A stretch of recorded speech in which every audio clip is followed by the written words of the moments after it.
이게 이제 배보가 얘기하는 이제 공업 입지 유형은요. 공장이 어디에 입지해야지만 유리하냐 이걸 살필 때, 이 양반이 얘기한 게 세 가지를 제시했잖아요. 그죠? 그게 수송비가 있었고, 그 다음에 노동비, 그 다음에 또 뭐 있었어요? 직접이익, 그죠? 그래서 처음에 나온 게, 이 수송비 관계를 가지고 얘기할 때,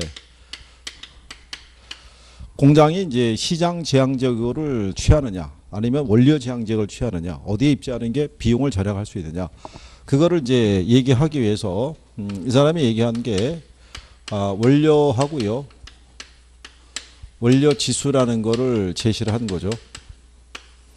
그래서 먼저 이 원료라고 보면요, 보편 원료라는 게 있고, 그 다음에 편제 원료라는 게 있어요.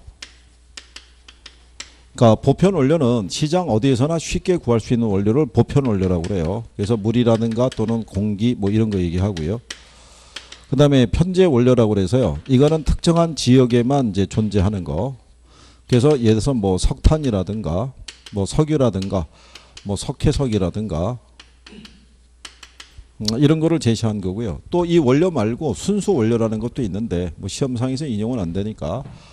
자, 그러면 원료라는 건 이제 두 가지가 있고요. 그 다음에 원료 지수라는 게 있어요. 요 원료 지수라는 것은요, 제품 1톤을 만들기 위해서 투입되는 편제 원료의 중량의 크기를 우리가 그 원료 지수라고 얘기를 해요. 그거는 132페이지 상단에 가면은 박스에 공식이 나와 있죠.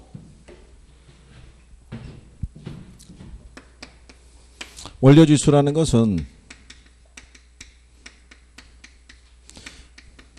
제품의 중량에 대한 편제 원료의 중량의 크기를 가지고 측정한 거예요. 그래서 요게 1일 나올 수도 있고요. 1보다 클 수도 있고 1보다 작을 수 있다는 거예요. 요게 1보다 크면요, 중량이 감소되는 산업이니까 얘는 원료 지향적인 산업이다 이렇게 얘기를 하고요. 이게 1로 나오는 거는 중량이 불변이라고 보는 거고요. 이거는 자유입지형이다 이렇게 얘기를 해요. 근데 이게 1보다 작다는 얘기는 중량이 증가하는 산업이기 때문에 이건 시장 지향적인 산업이다 라고 얘기를 하는 거죠. 원료지수의 크기로. 그러면 이게 뭐냐면요, 원료지수라는 거는 요 제품을 1톤 있죠. 그러니까 1톤을 만들기 위해서 투입되는 편제 원료의 중량의 크기를 가지고 측정한 거예요. 그러면 여기서 얘가 1이라는 얘기는 1톤을 만들기 위해서 투입한 원료가 몇 톤이라는 얘기겠어요. 1톤. 그러니까 제조 및 가공 과정에서 무게나 부피의 변화가 없는 경우죠. 그런 경우는 자유입지라는 얘기고, 얘가 1보다 크다는 얘기는 뭐겠어요? 분모하고 분자가 있으면 분자가 크다는 얘기죠. 그리고 이 원료를 투입해서 제품이 만들어지는 과정에서 중량이 어떻게 된다는 얘기예요? 줄어든다는 얘기죠. 그러니까 예를 들어서 이런 얘기죠.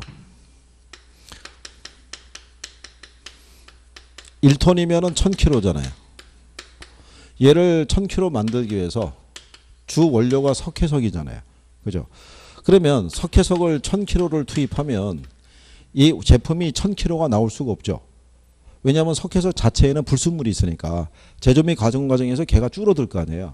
그러니까 얘는 1000kg를 만들기 위해서는 요거보다는 중량을 더 넣어야겠죠. 그렇잖아요. 그러면은 불순물이 제거가 되면서 1200kg가 얼마로? 1000kg로 줄어들면서 완제품이 만들어지겠죠. 그러면 여기 이제 원료 산지가 있고요. 여기 시장이 있다 그러면 원료 산지에 공장이 들어가 있게 되면 얘는 1200kg의 원료를 투입해서 몇 킬로 만들어서 1000kg 만들어서 이쪽으로 보낼 때의 수송비와, 그죠? 1200kg짜리를 일로 들어와서 여기서 무게를 줄여서 판매할 때 수송비를 비교하게 되면 여기서의 수송비는 무게 곱하기 거리에서 결정이 되는 거야. 그러니까 무게가 무거우면 무거울수록 거리가 멀면 멀수록 수송비가 증가하는 거야. 그러면 이런 경우는 여기서 뭐를 줄여서 무게를 줄여서 시장으로 보낼 때가 수송비가 절약이 될 거 아니야. 그러니까 중량이 감소된 애들은 어디에 입지하라는 거야? 원료 제한적인 산업이 될 것이라고 얘기하는 거예요. 무슨 말인지 하시겠나요? 고총각 무슨 말인지 알겠어? 어? 다음 주에 와서 물어봤을 때 대답이 이상하면은 아버님이 공법 보다가 다시 학교로 돌아오게 만들 거야. 자, 그러면 그 다음에 얘가 1보다 작은 경우를 생각해 보자고요. 그러면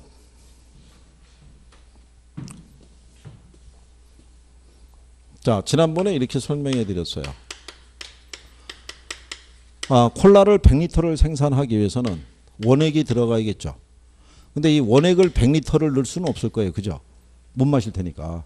그러면은 들어가는 원액은 한 5리터 정도 들어갈 거란 얘기죠. 그럼 100분의 5니까 0.05잖아요. 1보다 작잖아요. 그러면 얘가 완제품이 되기 위해서는 5리터에다가 뭐가 추가가 되면 돼요? 물이. 근데 아까 물이라는 거는 무슨 원료라고 그랬어요? 보편 원료니까 시장 어디에서든 쉽게 구할 수 있는 원료란 말이에요. 그러면 원료 산지가 있고 시장이 있다고 그랬을 때 여기서 원액을 5리터가 있었을 때 여기에서 물을 갖다가 95리터를 추가해서 100리터 만들어서 시장으로 보낼 때 운송비와 5리터를 이쪽으로 끌고 가서 여기서 95리터를 추가해서 여기서 100리터 만들어 팔 때와 어느 게 운송비가 절약이 되겠어요? 시장으로 끌고 가서 여기다 추가해서 만드는 게 수송비가 절약이 될 거 아니에요. 그러니까 중량이 증가되는 산업은 어디로 가라는 거예요? 시장으로. 그러니까 줄어드는 애들은 원료산지로, 증가되는 애들은 어디로? 시장으로. 그래서 우리가 그때 감원 또는 증시 이런 거 했었죠. 기억하나요? 이거는 불자, 불교 믿는 분들을 불자라고 그러니까. 이렇게 해서 우리가 그때 정리를 했던 거예요. 무슨 말인지 하시겠어요? 네? 자, 거기에 따라 이제 그래서 거기 그 132페이지에 가시면요. 원료지수 및 입지 증량과 공업 입지라고 했을 때 A에 그렇게 나와 있죠. 제조 과정에서 원료의 무게가 감소되는 중량 감소 산업 경우 있죠. 원료지수가 1보다 크게 나타나니까 어디에 입지하는 게 유리하다. 원료산지에 입지하는 게 유리하고 B에 가게 되면 무게가 늘어나는 경우가 중량 증가 산업이라고 그랬잖아요. 그죠? 얘는 원료지수가 1보다 어떻게 돼요? 작게 나타나니까 어디에 입지하는 게 유리하다. 시장 지향적인 게 유리하다. 이렇게 얘기한 거죠. 이거를 예를 들어서 설명한 이유가 뭐냐면요. 이렇게 하는 거는 우리가 글자 따서 외우면 돼요. 요거는. 그런데 원료 지수를 갖고 물어보면은 요건 이해를 좀 해야 된다는 얘기죠. 네, 그래서 이제 그거까지 하기 위해서 예를 들어드린 거니까 그렇게 정리하시고요. 노동지향적인 입지는요. 인건비가 제일 인력을 많이 필요로 하는 산업은 인력이 풍부한 곳에 입지하는 게 유리하겠죠. 그래서 전통적으로 우리나라 보면은 섬유 산업이나 신발 산업들이 영남 내륙 지방에 많이 발달한 이유가 거기죠. 인구 밀도가 높으니까.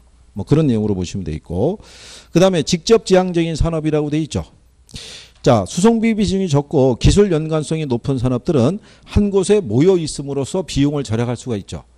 우리가 자동차 한 대를 생산하기 위해서는 한 2만여 종의 부품이 필요하다고 그러잖아요. 그러니까 걔네 부품을 생산하는 애들이 전국에 흩어져 있으면 오히려 비용 부담이 더 커지겠죠. 본체는 울산에서 생산하고 타이어는 평택에서 생산하고 이런 식으로 떨어져 있으면 곤란하다는 얘기죠. 그러니까 한 곳에 모여 있는 것이. 그러니까 울산에 가게 되면 동gun과 서구 쪽에 아마 그 자동차 공장이 그 있을 텐데 현대. 그죠? 그럼 그 주변에 누가 다 모여 있겠어요? 부품을 생산하는 이 하청업체나 이런 업체에 다 모여 있다고 보시면 되죠. 그 다음에 그 밑에 가면 공업입지 형태라고 해서 원료 제한적인 산업 나오죠. 그죠? 예. 그래서 얘네들이 들어간 애들이 원료 제한적인 산업들은 중량이 증가하는 산업이다, 감소하는 산업이다. 중량이 감소하는 산업이고 시장 제한적인 산업은 중량이 어떻게 돼요? 증가하는 산업이죠. 그래서 산업의 종류를 보면 원료 제한 입지는 시멘트 공업 이런 애들이 들어가 있고요. 시장 제한 입지는 청량 음료 있죠. 맥주 이런 애들이 들어가는 거죠. 그래서 이제 노동 제한적인 산업, 직접 제한적인 산업 이제 같은 내용이고요. 그 다음에 거기 133페이지 하단에 가면 자유입정이라고 돼 있죠. 그건 이제 탈족산업이라고 얘기를 해요. 제품을 생산했을 때 운송비에 크게 구애받지 않는 경우들이 있죠. 그러니까 고부가가치 산업이라고 해서 주로 이 반도체 생산하는 이제 그런 업체들을 얘기를 해요. 근데 그렇다고 해서 얘네들이 완전한 자유입지는 아니고요. 그런 고부가가치 산업, 상품을 생산하는 곳에 종사하는 사람들이 대부분 고학력자들이 많아요. 그러니까 가족들의 삶의 질을 생각해서 주로 대도시 인근에 그런 공장들이 들어가는 경우가 많다 이렇게 보시면 되겠죠. 현실적으로는. 그리고 뒷장에 넘어가면 중간 지향적인 산업이라고 있어요. 그 중간 지향적인 산업은요.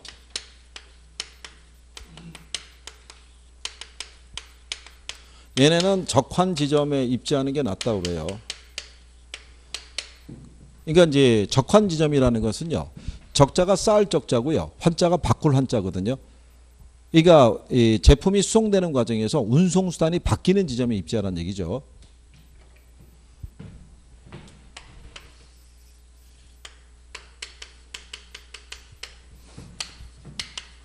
이 원유를 원료로 사용하는 산업들이 있죠. 그렇죠? 그러니까 석유화학 산업이라든가 제철 산업이라든가 그렇잖아요. 근데 이 원유라는 것들이 대부분 배로 들어오죠. 무게하고 부피가 크거니까. 그러니까 배로 들어와서 부산에서 입항을 하게 되면 우리나라는 내륙에 수로가 없잖아요. 수로가 없는데 만약에 대전쯤에 공장이 있게 되면 여기서부터 뭐로 바꿔야 돼요? 철도로 바꿔서 들어와야 되잖아요. 그러면 운송수단이 바뀌면서 추가되는 운송비가 크잖아요. 그러니까 얘네들이 대부분 부산 인근에 있는 울산이라든가 포항 등지에 공장이 있죠. 그러니까 운송수단이 바뀌더라도 추가되는 운송비를 절약할 수 있다는 얘기죠. 그래서 운송수단이 바뀌는 지점 근처에 공장이 입지해야 되는 것을 우리가 중간 지향적인 산업 이렇게 얘기를 해줘요. 제목으로 구별할 수 있겠나요? 네, 그래요. 자, 이제 거기를 정리하신 거고요. 자, 레시오의 최대 수혜율은 아까 우리가 얘기한 거예요. 그죠? 제목대로. 네. 거기 보면 이렇게 되어 있잖아요. 레시오의 최대 수혜율은 이윤 극대화를 꾀하기 위해서 공장의 입지는 시장의 확대 가능성이 가장 풍부한 곳에 이루어져야 된다 이렇게 되어 있잖아요. 그러니까 수요가 제일 많은 곳에 이루어져야 된다 이런 얘기하고 똑같은 거예요. 이것도 그림이 있어요. 수요 원청이라고 그림이 있는데 시험에 안 나오니까 참고하셔도 되고. 그 다음에 상업 입지론이라고 있어요.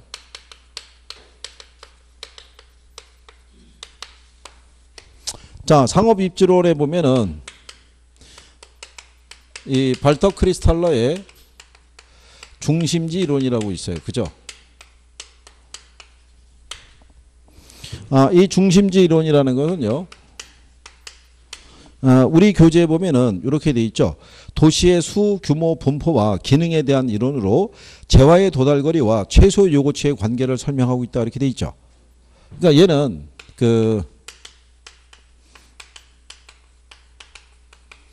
재화의 도달거리와 최소 요구치의 관계 있죠. 예. 이거를 들어서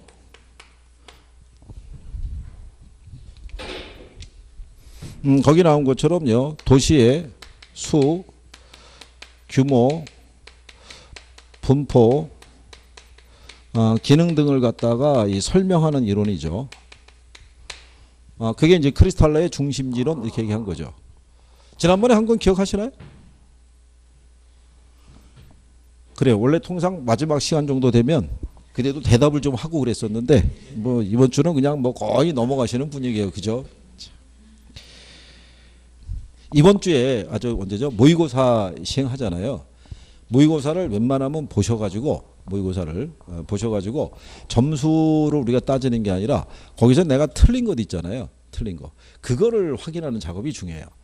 그러니까 선생님이 내면은 이제 보편적으로 기본적으로 알아야 될 내용들은 이제 초기에는 많이 넣는다고요. 그럼 용어를 자꾸 이해를 해야 되니까 좀 몇 개 맞다 안 맞다. 물론 이제 점수가 안 나오면 기분은 안 좋겠죠.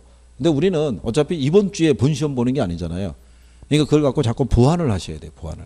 그리고 어차피 듣고 돌았으면 잊어먹게 돼 있어요. 근데 사람들은 잊어먹는 것도 괜찮은 거예요. 그죠? 다 기억하면 어떻게 되겠어요? 그죠? 기억하기 싫은 것들도 다 기억해야 되잖아요. 그죠? 그러니까 그냥 깔끔하게 그냥 그렇게 간다고 생각하시고, 그리고 혹시 또 공부가 안 된다고 어디 가서 총명탕 같은 거 지어 드시면 안 되는 거예요. 그죠? 그게 몇 년 전에 어느 그 주분이 옆에서 7월 달인가 그 정도 됐는데 자랑하시더라고요. 이번에 총명탕을 내가 한 재 지었어. 먹고 있어. 이게 얘기하는 거죠. 근데 제가 그 얘기를 수업 이렇게 들어갈 때 그 얘기 들었는데 뭐라고 말을 못 하겠는 게 총명탕이 약효가 6개월 이후에 나타나요. 그걸 7월 달에 드셨다는데 그걸 또 뭐라고 얘기를 하겠어요. 그래서 참 말은 못 하겠고, 그래서 참 근데 그게 먹는다 그래서 이게 말 그처럼 머리가 총명해지고 그런 건 아니고 이게 심리적인 걸 거 아니에요. 그게 아니 보약 먹어서 안 좋을 게 어디 있겠어요. 그죠? 예, 그러니까 그런 거예요. 그죠? 봐야 소용이 없죠. 그러니까 한 번 더 보는 게 유리한 거예요. 그죠? 한 번 더 보는 어차피 잊어먹는 거는 그냥 감수하는 거예요. 그죠? 다 기억하는 사람이 어디 있겠어요. 고정과 이거 한번 들으면 한 며칠 가 기억이. 이틀? 비슷비슷해요. 그러니까 그죠? 물론 더 이렇게 연세가 드신 분들은 고개 들면 까먹는 분도 있다고 그래요. 예. 근데 그것도 괜찮은 거예요. 들 때 까먹으면 한번 내려서 한 번 더 보면 되죠, 뭐. 그렇잖아요. 긍정적으로 생각하면 되죠. 긍정적으로. 어차피 모든 지역의 수강생분들은 듣고 돌아서면 잊어먹게 돼 있어요. 들을 때만 그럴듯해 보여요. 선생님이 막 설명해 주고 그럴 때는 이해도 될 것 같은 거예요. 근데 돌아서면 까맣게 잊어먹는 거예요. 그러니까 여러분들이 강의 듣고 돌아가서 잊어먹고 돌아오면 다시 알려주는 거예요. 계속 반복하는 거죠. 계속. 그렇잖아요. 그래서 이게 끝날 때까지 반복하는 거예요. 그러다 보면 이제 어느 순간에 미안해서라도 조금씩 기억하기 시작해요. 이게 잊어먹는 것도 한두 번이지. 그죠? 그러니까 기억하시면 돼요. 괜찮아요. 자, 우리가 지난번에 이렇게 얘기한 거죠. 여기 있는 요 중심지라는 게 점포를 얘기할 수도 있는데요. 이게 도시를 지칭하기도 해요. 그래서 이 도시라는 거는 도시 지역 내에 거주하는 사람들에게 많은 뭐를 제공해 주겠어요. 서비스를 제공해 주겠죠. 그죠? 여기에 중심지고요. 이걸 우리가 재화의 도달거리라고 그래요. 그러면 가령 예를 들어서 여기가 대전시라고 가정하자고요. 그러면 대전시 여기만 시청이 중심지라 가정하면 대전시는 대전에 거주하고 있는 이 시민들에게 여러 가지 서비스를 제공하겠죠. 그렇잖아요. 옛날에 우리나라 속담에 보면 사람은 나면은 서울로 보내라고 그랬잖아요. 그때 당시는 서울 정도만의 규모를 갖고 있는 도시가 찾기 힘들었다는 얘기죠.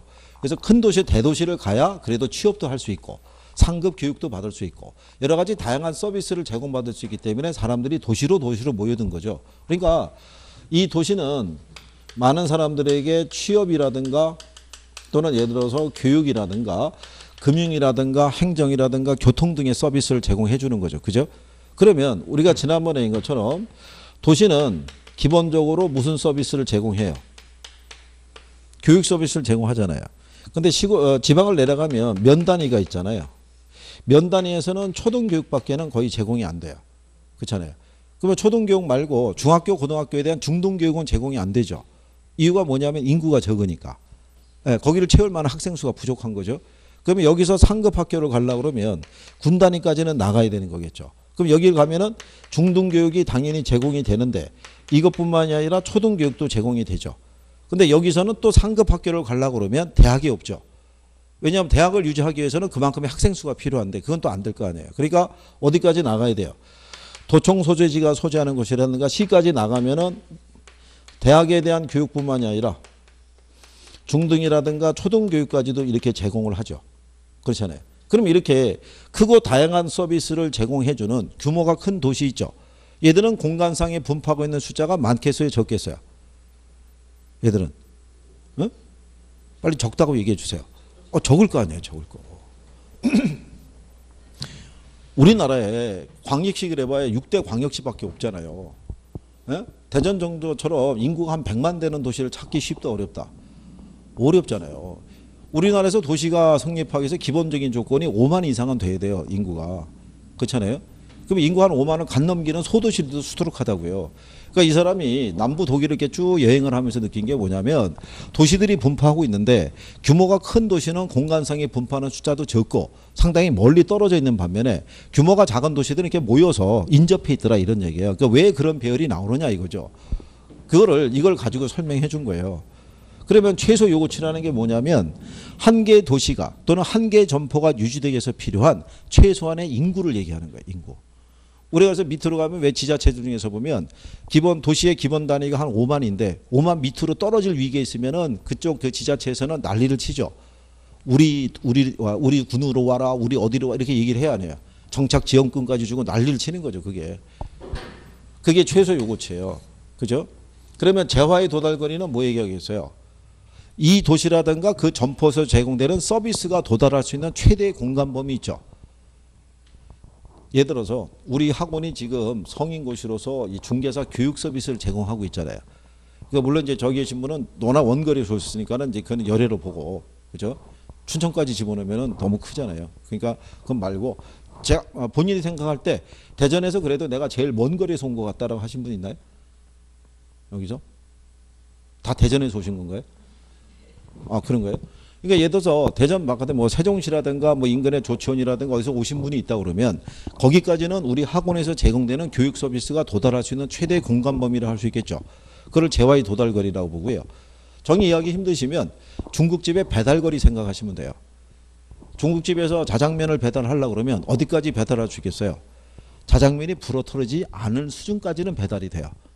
어디든 배달이 될 것 같아도 실상은 근데 왜냐하면 그 이상은 넘기기 어려운 게 뭐냐면 그 이상까지 배달을 시키려고 그러면 배달원들이 많아야 돼요.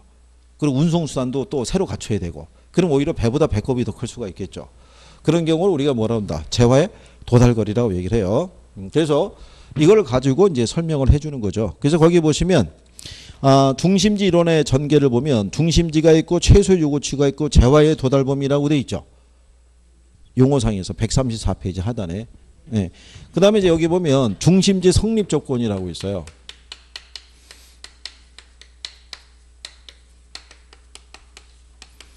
중심지 성립 조건은요. 재화의 도달 범위 내에 뭐가 있어야 돼요? 최소 요구치가 존재를 해야 돼요. 그렇죠?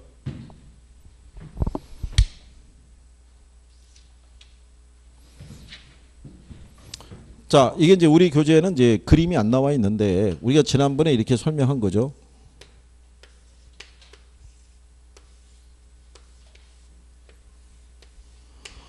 여기가 이제 O가 되는 게 여기가 중심지가 되고요. 여기 이제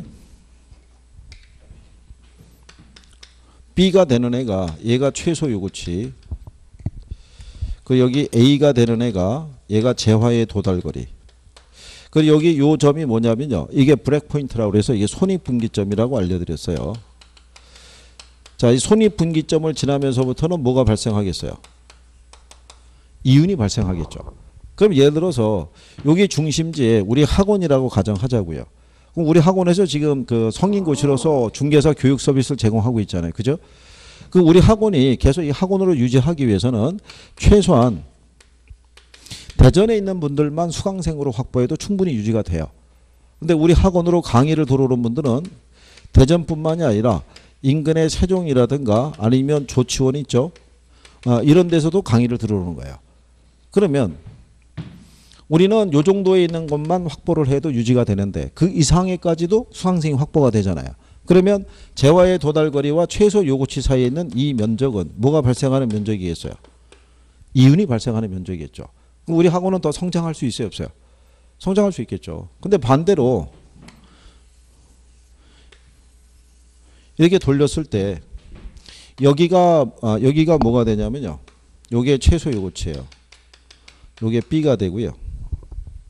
여기가 A가 되는 거예요. 그래서 요게 재화의 도달거리야.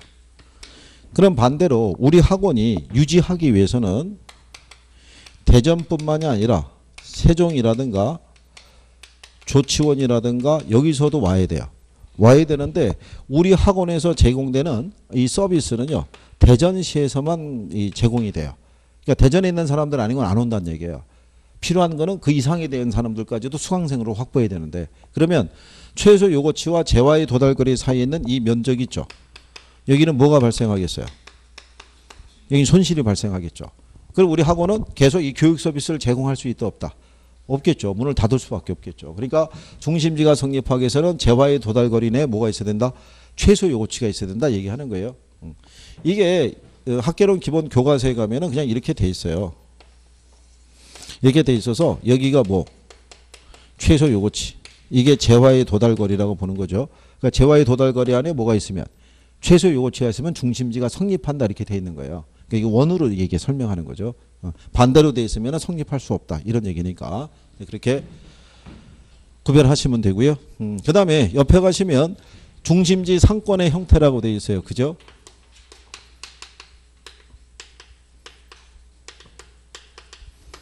중심지 상권의 형태를 보면요. 단일 중심지일 때는 원형으로서 성립이 가능해요. 근데 다수의 중심지가 있으면 정육각형의 모형을 띈다라고 이렇게 보시면 되겠죠. 그렇죠? 그러니까 단일 중심지면요. 이 원안에 이렇게 중심지가 있으면 이 안에 있는 사람들은 균등하게 재화 서비스를 갖다 이렇게 제공받을 수 있다는 얘기죠. 이렇게. 그러니까 단일 중심일 때는 원형으로 성립이 가능하다는 얘기예요. 근데 복수의 중심지면 이렇게 돼 있으면서 서비스가 제공되지 못하는 지역도 발생할 수 있고요. 아니면 이렇게 겹치다 보면 불필요한 경쟁이 발생할 수도 있다 이런 얘기죠. 그러니까 이상적인 배우지가 이제 정육각형이라고 보는 거죠.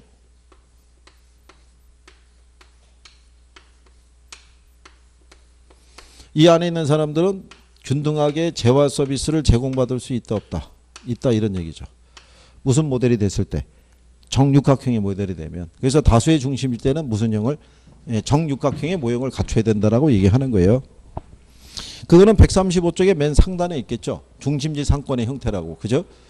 그리고 이제 중심지 이론의 내용을 보면요. 고차원 중심지일수록 거리가 더 멀겠죠. 그리고 저차원 중심지일수록 가깝다라고 생각하시면 되겠죠. 그리고 이제 거기 보시면 저차원 중심지에서 고차원 중심지로 갈수록 중심지의 수는 무슨 형태를 이루겠냐면 피라미드 형태를 이룬다고 얘기를 해요.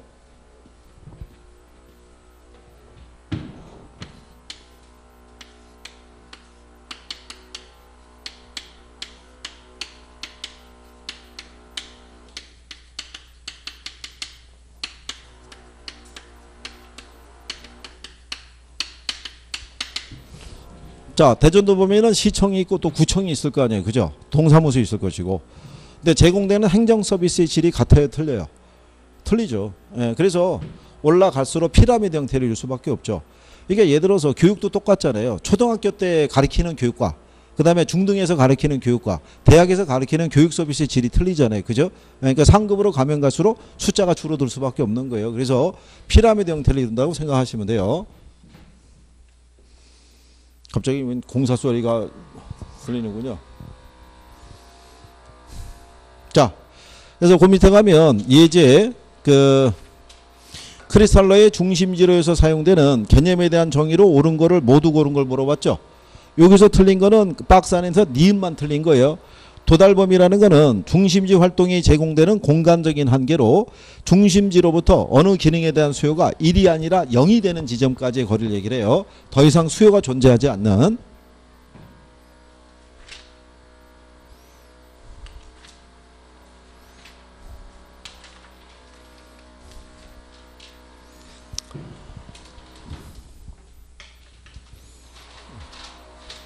자,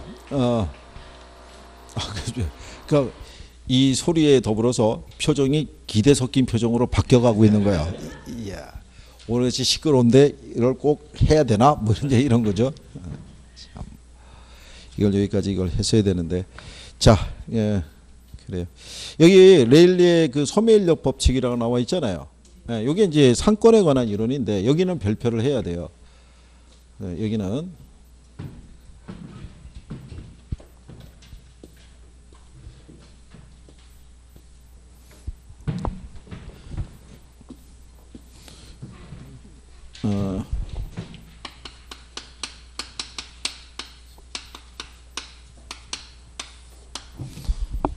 이게 이제 레일리에 대한요.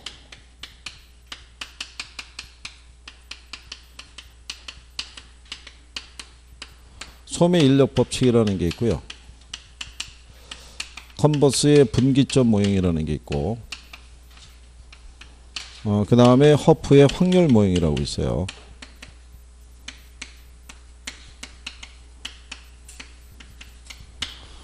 이게 시험에서는요. 작년에 여기서 나왔고요. 26회하고 27회는 레일리에서 나왔고요. 25회 때는 허프에서 나오고요. 24회 때는 여기 레일리에서 이렇게 이게 돌아가면서 나온 거예요. 이렇게 계속. 그죠? 네. 그래서 계산 논리는 뭐 둘 다 그렇게 어렵지는 않게 주는데 작년 문제가 예외적으로 뭐를 줬냐면 처음으로 점포의 숫자를 3개로 주고요. 그 다음에 매상고를 구하라고 준 거예요. 근데 그 점포의 수가 이 허프의 모형에 의하면은 최대 7개까지 배열이 가능해요. 그러니까 3개까지 준 거는 뭐 충분히 그럴 수 있다고 보고 저희도 예상 문제를 줄 때는 점포의 수를 3개까지는 줘요. 그리고 모두 다르게 해서 마찰계수의 값도 다르게 해서 줘요. 그리고 걔를 구하게 되면 모두 구할 수 있다. 매상고도 구할 수 있다고 얘기를 해요. 근데 얘를 통해서도 매상고 구할 수 있어요. 같은 거니까. 그래서 중력 모형 이론을 통해서는 매상고를 추계하는 방법으로 써요. 이거를. 그래서 이제 세 가지에 대한 관점을 해서 여기서 이제 레일리에 대한 이제 소매인력 법칙이 이제 구성이 되어 있는데 거기 이제 교재에 보시게 되면 소매인력 법칙이라는 것은요, 그 만류인력 법칙을 이용해서 상권의 범위를 획정하는 모형으로 레일리가 주장한 상권 분석 모형이다 이렇게 돼 있죠. 아이작 뉴턴의 만류인력의 법칙을 보면 두 물체 간에 끌어당기는 그 인력이 있죠. 인력은 질량의 크기에 비례하고 거리의 제곱에 반비례한다는 논리를 쓰는 거죠. 그죠? 그래서 거기 밑줄 치시는 거죠. 레일리는 두 중심지 사이에 위치하는 소비자에 대해서 상권이 미치는 영향력은 두 중심의 크기에 비례하고 거리의 제곱에 뭐 한다는 거예요? 반비례한다라고 얘기하는 거예요. 그죠? 그래서 거기 보면 유인력이라고 나와 있잖아요. 두 개의 도시 간에 끌어당기는 유인력이라는 것은 도시의 크기 있죠. 여기에 비례하고 어디에 반비례한다는 거예요? 예, 거리의 제곱에 반비례한다 이런 얘기가 되겠죠. 그러니까 이걸 가지고 도시의 어떤 이제 유인력, 끌어당기는 힘을 우리가 이제 계산이 가능하다고 이제 보는 거죠. 그때 요 유인력의 크기는요, A 도시하고 무슨 도시가 있을 때, B 도시가 있을 때 얘도 인구가 5만이고요. 얘도 인구가 5만이에요. 그럼 중간에 C라고 하는 곳에 소비자가 이렇게 거주하고 있는 지역이 있다고 그랬을 때 두 개 도시의 규모가 같으면 두 개 도시에서 여기 있는 소비자를 끌어당기는 유인력이 있죠. 이거는 정확하게 반반이 되는 거죠. 중간. 그러니까 경계는 어느 지점에? 중간 지점에 위치하게 되는데 만약에 A 도시가 B 도시보다 이렇게 2배 이상 클 수 있어요? 없어요? 크게 되면 경계는 어느 도시 쪽에 가깝게 가겠어요? 그러면 규모가 작은 어느 도시 쪽에? B 도시 쪽에 가깝게 위치를 하게 되겠죠. 얘가 끌어당기는 유인력이 더 커지니까. 이것도 시험에 한번 나온 적이 있어요. 이게. 그러니까 예를 들어서 A하고 B 도시의 크기가 같으면 경계는 어디가 되고? 중간. A가 얘보다 크면은 경계는 규모가 작은 어느 도시 쪽에 B 도시 쪽에 가깝게 위치하게 된다라고 생각하시면 돼요. 자, 그러면 요거를 기초로 해서 우리가 레일리의 소매인력 법칙을 계산을 하는 거를 보시게 되면 거기 하단에 보면은 예제 나와 있죠. 네? 예제. 네, 그래도 이것도 기출이잖아요. 그죠? 그러면 요거를 안 되면 이 식을 갖고 그냥 대입할 수도 있어요. 계산이 안 되시면. 그러면 유인력의 크기를 보면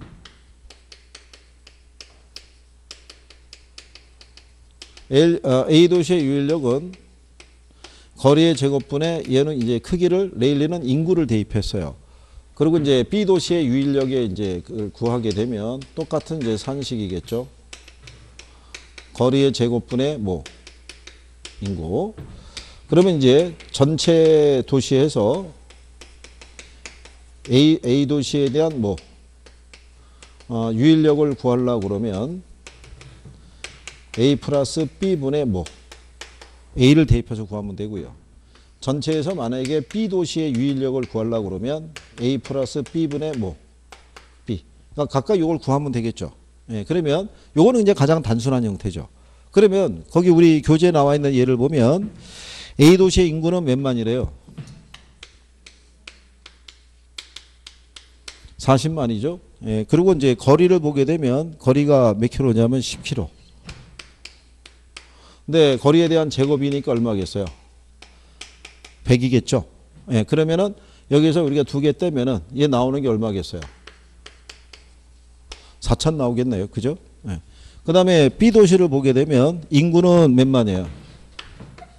10만이죠. 근데 거리가 보게 되면 몇 킬로예요? 5킬로죠. 5에 제곱하면 얼마예요? 25죠. 계산하면 아마 1250 나올 거예요. 그죠? 이렇게. 그러면은 계산을 하게 되면 두 개를 다 합하면 되겠죠. 그죠? 다 해서 더하게 되면 4000, 뭐 125분의 얘는 얼마가 되겠어요? 4000. 얘는 4000 아닌가요? 5000이죠. 5000. 네, 제가 이거 잘못했네요. 5250분의 4000이고 얘는 5250분의 얼마? 네, 1250. 요거를 계산해 가지고 각각의 뭐를 구할 수 있어요? 아니네요. 제가 잘못 계산했네요. 이거 10만이고 이거 4잖아요. 25니까 얘도 4천이네. 네, 4천. 4천이면은 각각 나가는 게 어떻게 돼요? 이거 두 개를 더하면은 8천이잖아요. 8천분의 4천이면 얼마? 50%. 얘도 8천분의 4천이니까 얼마? 50%. 이렇게 나가는 거네요. 제가 계산을 잘못했네요. 자, 이렇게 해서 구할 수도 있어요. 그러면 A도시와 B도시 있죠? 거기 보면은 C도시에 거주하고 있는 인구가 몇 만인 거예요? 5만이잖아요. 5만 중에 각각 절반이니까는 몇 만씩 가는 거예요? 2만 5천. 그러면 3번이 답이 될 거 아니에요. 그죠? 그러니까 요거는 뭐를 통해서 계산할 수 있는 거예요? 계산기. 근데 만약에 비례식이라는 걸 쓰게 되면 크기하고 뭐하고 거리를 할 때 A도시가 있고 B도시가 있으면요. A도시는 인구가 지금 몇 만이에요? 얘는 인구가 몇 만? 10만이죠. 그러면 A도시가 B도시보다 몇 배 커요? 4배 크니까 4대 1이 되겠죠. 거리를 따지면 A도시로부터의 거리는 몇 킬로? 10킬로. B도시는 몇 킬로? 20킬로죠. 그러면 B도시가 A도시보다 몇 배 멀어요?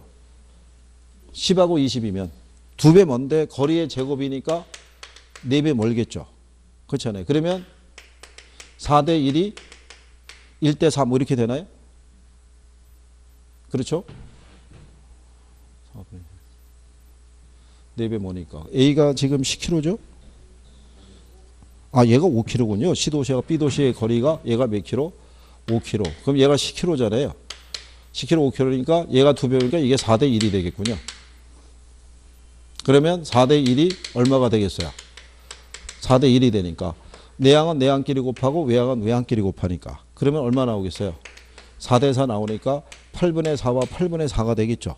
그럼 각각 몇 프로예요? 50%. 네, 그러니까 이거를 이용하는 거는 계산기를 안 쓰는 방법이고 이렇게 쓰는 거는 뭐로 써야 되는 방법이에요? 계산기를 써야 되는 방법이죠. 그렇죠? 그래서 요거는 연습을 하시면 돼요.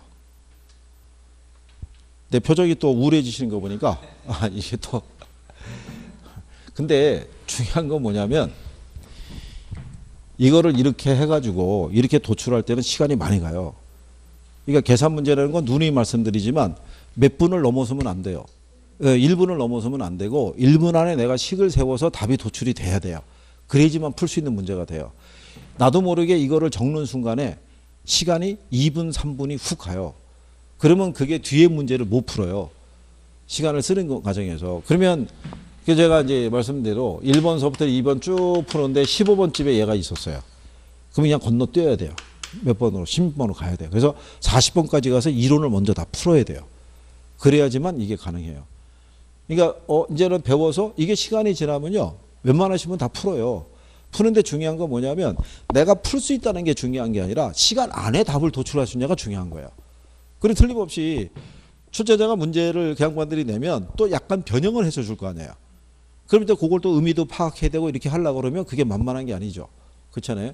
그러니까 딱 봐서 뭐로 계산할 수 있는, 암산으로 할 수 있는 수준이 되느냐를 봐야 되죠. 그러면 하셔도 되고.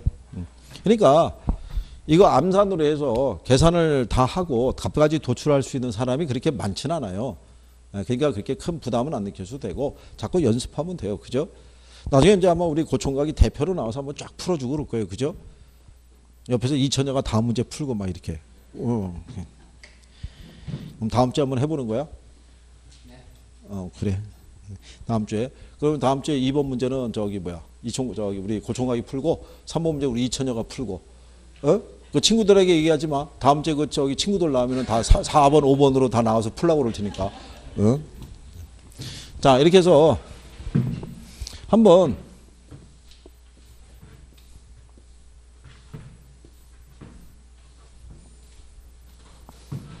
연습을 한번 해보세요.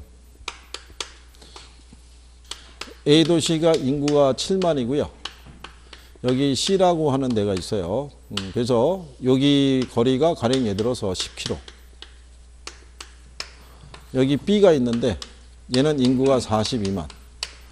거리는 20km. 그죠? 네. 그 상태고 여기 거주하고 있는 소비자가 10,000명이 있어요. 그죠? 그러면 A하고 B 도시 있죠? 예, 각각 몇 명씩, 그죠? 유인이 되느냐. 유인력의 크기를 한번 계산해 보세요. 그러니까 한번 해보시는 거예요. 염수 삼아서. 어차피 시간이 지금 애매해가지고 여기 뒤에까지 다 하긴 힘들 거예요. 그래서 다음 주에 오면은 여기 레일레 소멸력 보충부터 다시 해드릴 텐데 그래도 한번 이거 해서 혹시나 싶어서 이게 답이 나오면 여기서 마무리하는 거고 답이 틀리면 그냥 계속 하는 거죠. 2시간 넘어서도 이것도 할 수 있는 거죠. 기출이에요, 기출. 다만 기출에서는 몇 프로의 비율로 유인하느냐를 물어봤는데 우리는 이제 몇 명을 유인하느냐를 보는 거죠. A 도시로 몇 명 가고 B 도시로 몇 명 가느냐 이런 거죠.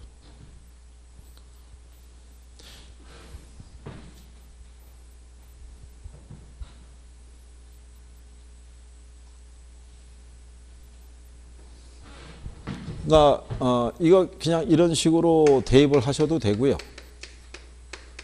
어느 쪽이든 간에.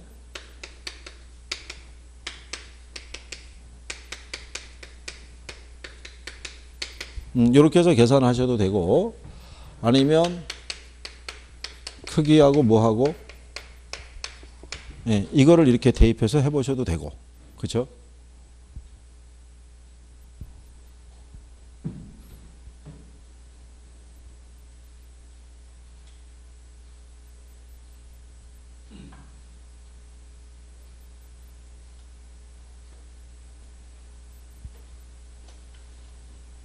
풀었어? 아직 안 풀었다고? 그래. 이천여 풀었어? 아직 안 풀었다고?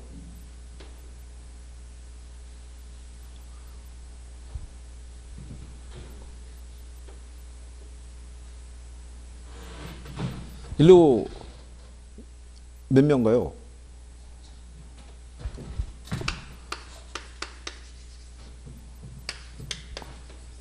일로 4,000명, 일로 6,000명 가요. 그죠? 요걸로 대입을 해보면요. 얘가 얼마예요? 거리가 몇 킬로예요? 그럼 100이잖아요. 그럼 공두개 제하면 이제 700 나올 거고. 얘는 42만이잖아요. 그러면 20의 제곱이면은 400 나오면 요거 나누면은 1050 나와요. 이렇게. 그러면 두 개를 합하게 되면 1750이잖아요. 그럼 A는 1750에 대한 700이니까 0.4 나와요. 그 40%. B는 1750에 대한 1050이니까 계산하면은 0.6 나와요. 그러니까 10,000명 중에 4,000명, 6,000명 이렇게 가는 거예요. 그 다음에 요거를 대입하면은 얘는 7만이잖아요. 얘는 몇만? 그러면 얘가 얘보다 6배 크잖아요. 그죠? 거리를 따지게 되면 10km, 20km니까 얘가 4배 멀겠죠. 그러면 1대 6이라는 게 1대 4가 되니까 내양 외양 곱하면 4대 6 나오겠죠. 그러면 10분의 4와 10분의 6이 되죠. 그러면 1로 40%, 1로 60% 이렇게 되겠죠. 이렇게 해도. 그러니까 자꾸 하면 늘어요. 하면 늘고 안 하면 시간이 걸리는 거고. 그렇죠? 이거를 다음 주에 오시게 되면 여기는 예제가 여러 개가 있기 때문에 충분히 우리가 다뤄볼 수가 있어요. 그래서 그거 하고 지대론에 대한 거 도시공간 구조이론하고 정책론으로 들어갈 테니까 그렇게 생각하시면 되겠고 자꾸 해보는 게 중요해요. 자꾸 해야 늘어요. 그죠? 네, 그래서 모의고사 같을 때는 한번 도전을 해보는 거예요. 모의고사 혹시 나오면 도전해보고 실전에 갔을 때는 뒤로 몰아서 한번 해보고 그죠? 네, 해보시면 될 것 같고 다음 주에는 여기 상권 이론부터 다시 해드릴 테니까 그렇게 생각하시면 될 거고요. 중요한 건 아까도 말씀드렸지만 복습을 하느냐가 중요한 거죠. 표정 관리만 하지 마시고 여기서 얼굴 표정을 보면 모든 걸 이해하고 있다는 표정이에요. 근데 뭐 물어보면은 얘기는 이상해지잖아요. 그죠? 잘 좀 해주시고 자, 한 주 잘 보내시고 다음 주에 뵙겠습니다. 고생하셨습니다. 수고하셨습니다.